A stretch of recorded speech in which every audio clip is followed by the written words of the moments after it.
Welcome back, guys. It's craft time. In today's video, we're going to be taking those cute self-standing scarecrows from Walmart and giving them a makeover. Let's go ahead and get started.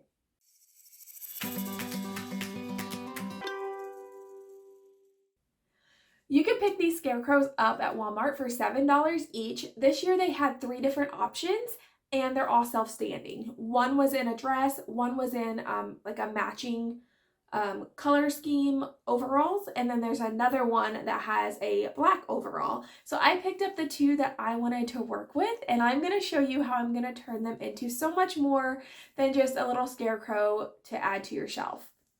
In the past, I've actually picked these up before and done several things with them, and they turned out super cute, and these historically have been really good sellers for me. So I just thought I'd share with you what I do with them, and you guys can create your own little scene. We're going to start with the one in the dress, and we're going to make her just kind of like a little scene, more elegant, classic fall type of situation. And so we're going to start out with the pumpkins. Now I'm going to be using a lot of embellishments from Dollar Tree today. So I had picked up a foam pumpkin, and we're going to remove the stem and cut out the top. I did cut out the bottom of mine as well because originally I was going to do this yarn that I had, but then decided against it because it was going to take me a very long time. And I think the direction I started to go worked out better anyway. So I'm going to remove the stem, cut a hole in the top, and then you can just use whatever fabric you have on hand. I know a lot of people like to use sweaters, old t-shirts, whatever you have. I'm going to use an old scarf. I have a massive scarf collection, and I haven't worn this particular one in a couple years, so maybe it's time to let it go. So I'm just going to take this down. I'm going to cut off the fringe. You don't have to do that. I'm only doing that because I'm going to save it just in case I want to use it in a future project. And then I'm going to kind of wrap it around the pumpkin to see how much of the fabric I need, and I'm just going to cut it down to size. Then when you're ready, if you have like a big square that you know will fit, I'm going to just set it in the middle, pick up all of those edges, kind of let them wrinkle around the top, give it some texture, and stuff those into that top hole. Now this, with mine, it has a lot of fabric, so it's nice and in there and it's not really like falling back out, but when you add your stem, that's going to help keep it in. If you are having issues and you're a little worried, what you can do is pick part of it back out, put some hot glue around the hole of the pumpkin, and then stuff it in, and it'll kind of help hold it a little bit better. However, I don't find that necessary. The next thing I did was go out into my yard. We have some big trees in our yards, and I picked up some sticks that I thought would work well for the stem. I found this really big chunky one, and I feel like it's gonna look really good and be extra exaggerated if I leave it nice and big.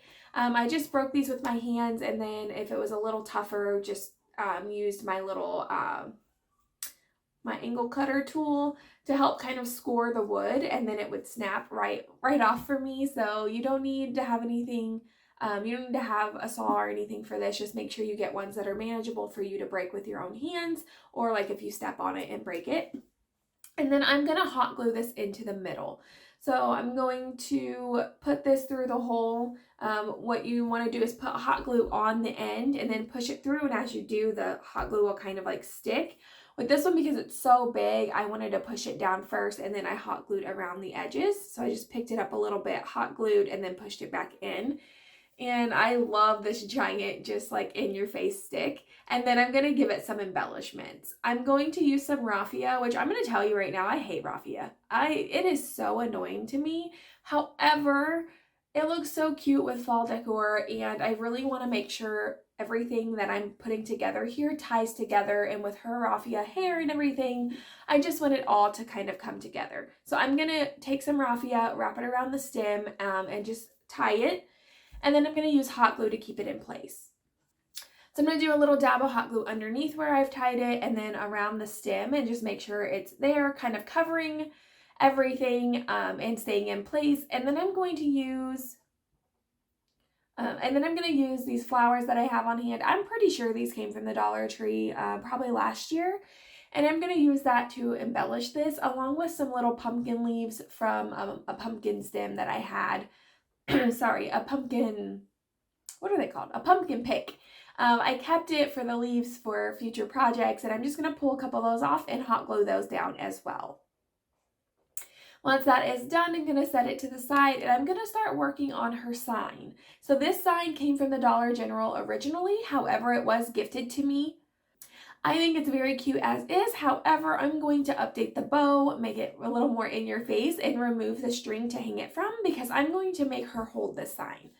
So I'm just going to pull out a couple colors of ribbon that I think will kind of flow well with everything else that's going on here.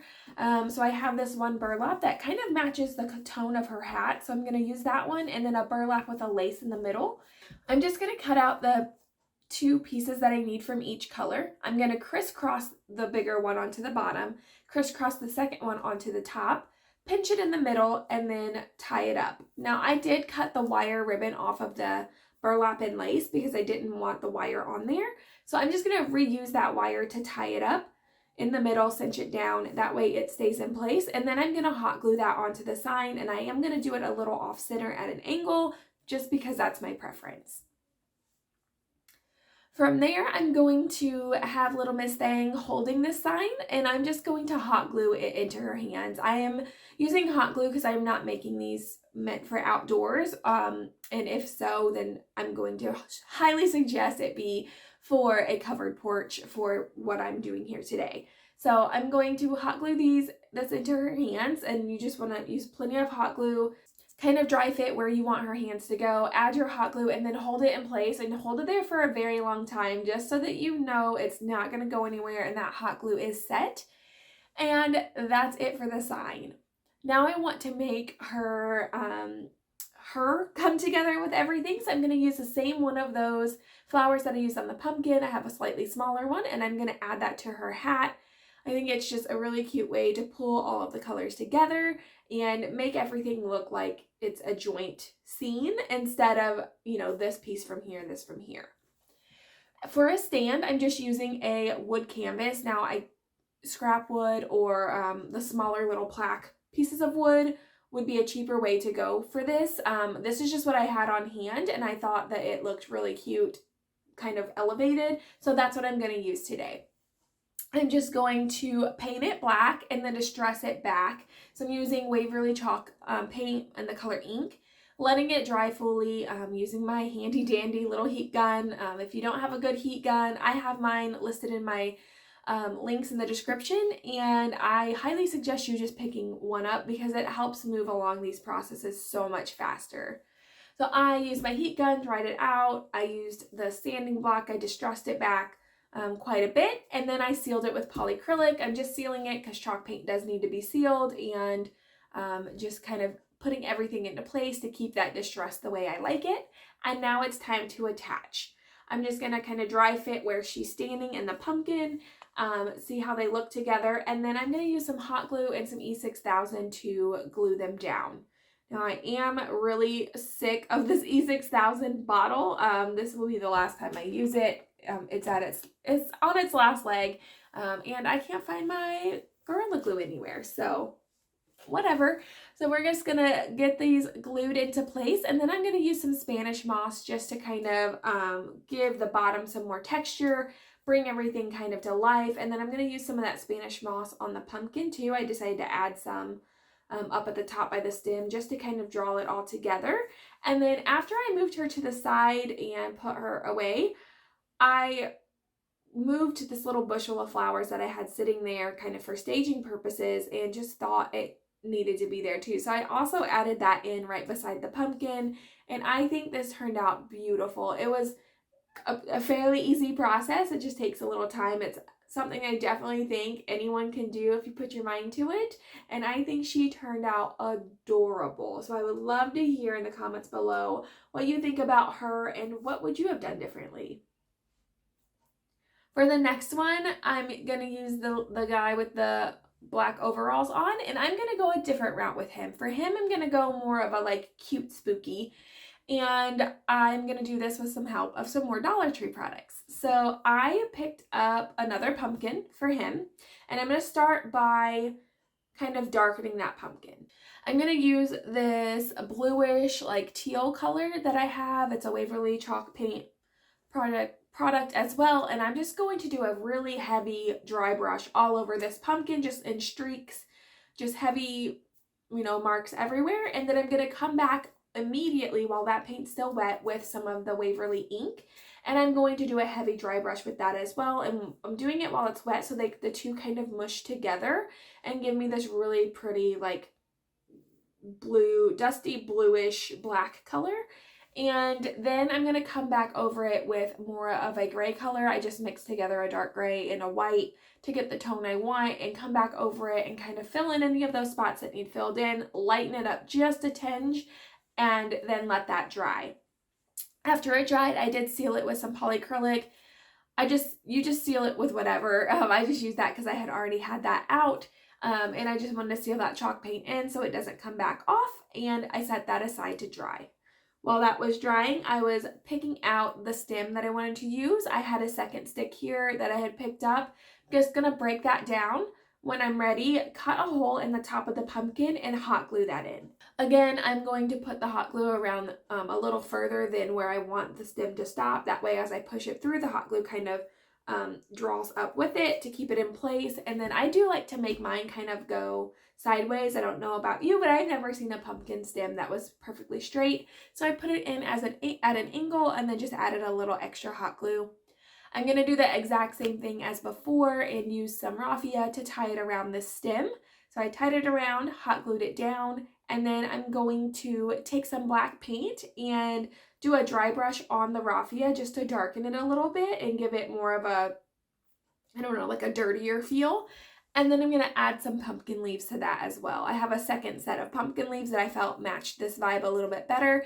I'm going to take some of that black paint, dab it all over those leaves to darken them as well. And our pumpkin is complete. So we're going to set that to the side. And then we're also going to pull out our little skeleton bird that I picked up from the Dollar Tree. He's super cute and kind of creepy, and we're going to take some black acrylic paint and dirty him up as well. He's too bright right now, and he's not going to really match the aesthetic that I'm going for. So I'm just going to do a dry brush all over him and then use that same black paint and paint in his eyes just to give him more of a creepy feel and make his eyes really stand out. And then we're going to set him aside. We're going to take our Mr. Scarecrow and we're going to give him a little bit of an update as well. I'm going to use some of this acrylic paint on his face, and I'm using acrylic paint because it won't come back off. The chalk paint will come off if it happens to get wet or anything, so the acrylic paint will stay in place. I'm just going to reshape his eyes, make them a little bigger, and then I'm also going to give him a stitched mouth. From there, I'm also going to do that same kind of dry brushing and dusting over his entire body, so including his face, his clothes, and everything, just to give him more of a dirty feel, wear him down a little bit, and also take away those rosy cheeks that he has with some darkening of the black, and just to tie him together with everything else that we've done here. Now it's time to attach the pumpkin. Like before, I'm going to be using some hot glue and hot gluing it into his hands. This is easier to do if you have someone around who can give you an extra set of hands. I used a disinfectant bottle wipes bottle to set the pumpkin on while it was trying to dry so I could glue his other hand at the same time. And then, you know, again, you dry place, kind of see how you want it to look. Then you just hold it there and hold it there and hold it there until it finally dries. And then I did want to make him a little more secure in the pumpkin, not just floating in his arms. So I did add a little hot glue to the bottom of the pumpkin where it touches his body, and I hot glued it there as well. Now for this one, I am using one of those little wood plaques for it, and I'm just going to take the black, dry brush it on there. Again, I'm just trying to make everything kind of come together and look like it was all one piece originally. Once that's dry, it's time to kind of dry fit where I want both of them standing. So from there, I'm going to need to wire the bird down since these plastic. Hot glue is not going to work. So I just made some marks where I need to drill holes, and I'm going to use some thin floral wire and wire his feet to it. And then I took a little bit of black paint and just kind of dabbed that wire to take away that super shiny look. And then I needed to hot glue down Mr. Scarecrow.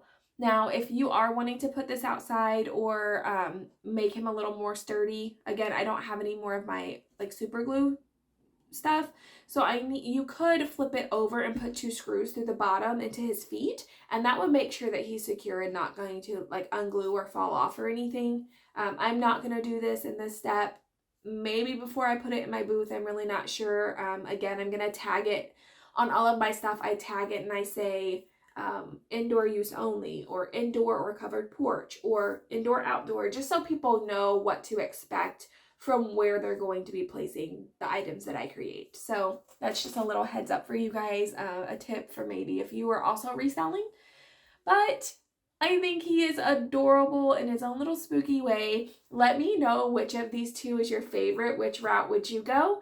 If you're going to give this a try, I would love to see your version of it in my Facebook group. It's linked in the description below. You can come there and share all of your projects and your creativity with other people who are like-minded like you. Give me a thumbs up if you enjoyed this video. I hope that you do. I'm just trying to share my knowledge and some of my favorite projects that I have either done in the past or I'm currently coming up with, and I'm just so happy to have you guys here with me, especially if you are already subscribed and been with me on my journey. If you're not, consider it. We would love to have you join us. I'm going to take you guys in for a closer look, and I'll see you next time.